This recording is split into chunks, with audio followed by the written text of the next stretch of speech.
Good morning, everybody. I'm Rajesh and I'm here for your English classes.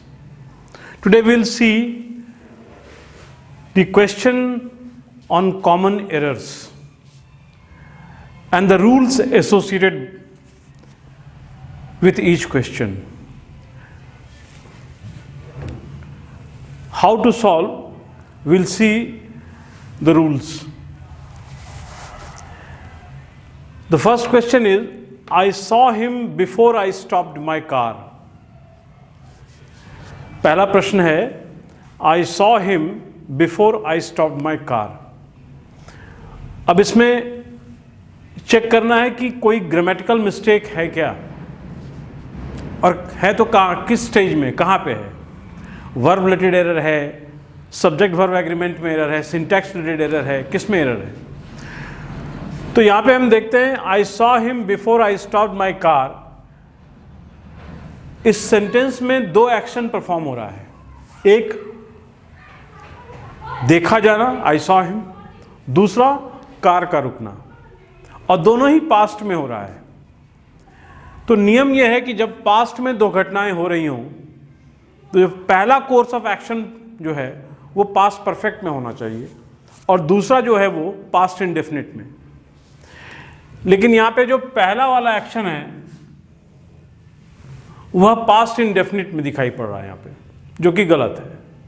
तो इसको हमें change करना होगा पास्ट परफेक्ट में, और इसका पास्ट परफेक्ट हो जाएगा had plus V3.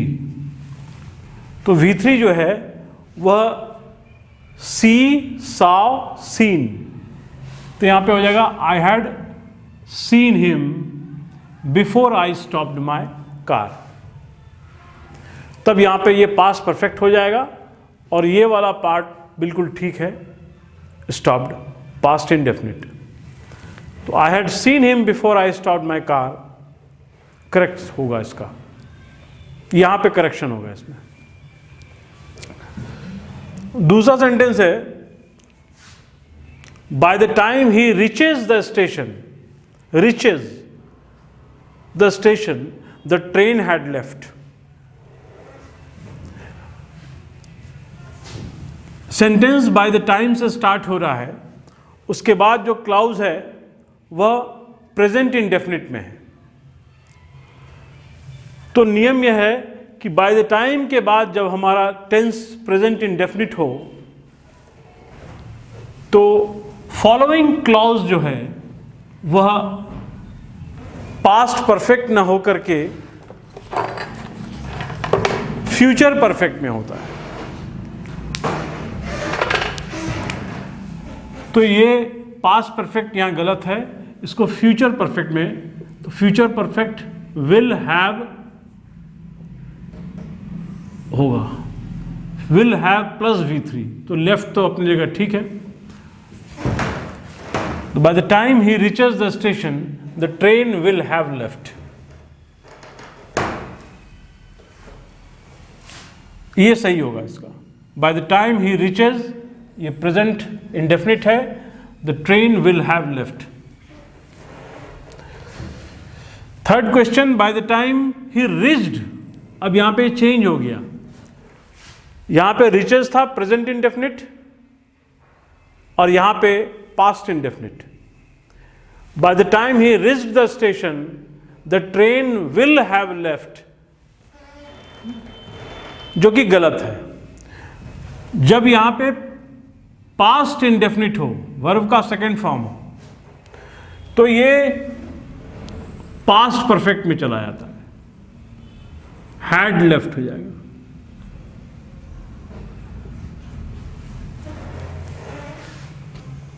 By the time he reached the station, the train had left. By the time he reached the station, the train had left. यहाँ पे चेक करना है हमें, यह अगर पास्ट इंडेफिनिट में है तो यह पास्ट परफेक्ट होगा, इसके पहले यहाँ पे प्रेजेंट इंडेफिनिट था तो यह फ्यूचर परफेक्ट होगा. Accordingly we will change. Now fourth question, he is one of those player who has played with Virat. ये भी गलत सेंटेंस है. हमें चेक करना है वन ऑफ दोज के बाद प्लूरल काउंटेबल नाउन होना चाहिए। तो he is one of those players, पहले तो ये चेंज हो जाएगा, he is one of those players.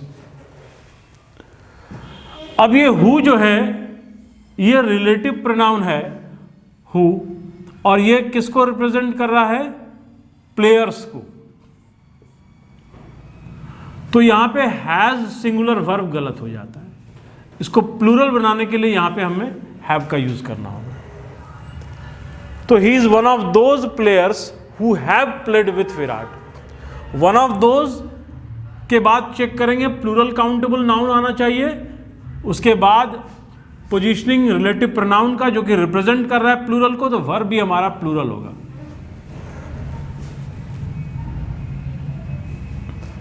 तो सही सेंटेंस हो जाएगा he is one of those players who have played with Virat. Has की जगह हैव होगा और यहां पे प्लेयर्स हो जाएगा। नेक्स्ट क्वेश्चन देखते हैं। Being a rainy day I decided not to move outside. अब यहां पे हम देख रहे हैं यहां पे एक सब्जेक्ट का अभाव है और इस क्लाउज में सब्जेक्ट आई है। तो आई दोनों क्लाउज के सब्जेक्ट को सफाइस नहीं कर सकता है, क्योंकि रेनी डे का सब्जेक्ट कुछ और है और यहां इस क्लाउज का सब्जेक्ट आई है जिससे मेल नहीं खाता है। तो we have to change the subject here, we have to add some subject here. तो रेनी डे के लिए सब्जेक्ट क्या हो जाएगा यहां पे? Third person singular number, that is it. It being a rainy day I decided not to move outside. अगर यहां पे रहता क्वेश्चन कि being a doctor I treated the patient,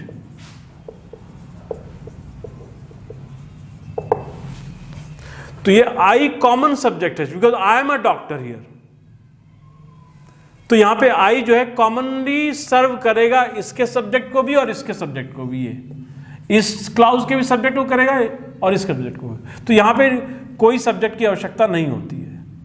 लेकिन यहां पे क्या है, कंटेक्स्ट अलग है, एक रेनी डे है और दूसरा ह्यूमन बीइंग है। So both should have different subject. This subject serves the purpose of this clause, and it is a subject we have to add here which will suffice the purpose of being a rainy day, and then the sentence will be correct. It being a rainy day I decided not to move outside. Next question, if I were a bird I would have flown. Conditional chapter से यह question दिया गया है।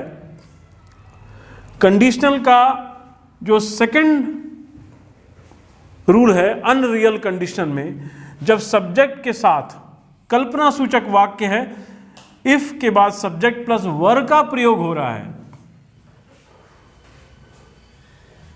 तो would के बाद have नहीं होता है और नहीं वर्ब का थर्ड फॉर्म होता है।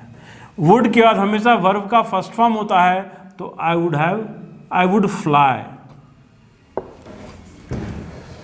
If I were a bird, I would fly. ये अनरियल कंडीशन के रूल हैं कि सब्जेक्ट के बाद अगर वर का प्रयोग हो रहा है, if she were, if I were, if you were, if they were, जो सब्सिक्वेंट क्लाउज है वो वुड प्लस V1 होगा वहां पे, प्लस ऑब्जेक्ट। ये इसका स्ट्रक्चर है। तो अकॉर्डिंगली जो सही होगा, if I were a bird, यहां पे वुड हैव नहीं होगा, वुड फ्लाई हो जाएगा और फ्लोन भी नहीं होगा। I would fly. If I were a bird I would fly. Then next question है, majority of the rivers have overflown their banks. अब majority of the rivers, majority of के साथ प्लूरल काउंटेबल नाउन सही है, यहां पे have बिल्कुल सही है, प्लूरल है, रिवर्स के लिए आया है। ओवरफ्लोन ओवरफ्लोन वर्ड नहीं है, कोई वर्ड नहीं है ओवरफ्लोन गलत हो जाएगा, क्योंकि रिवर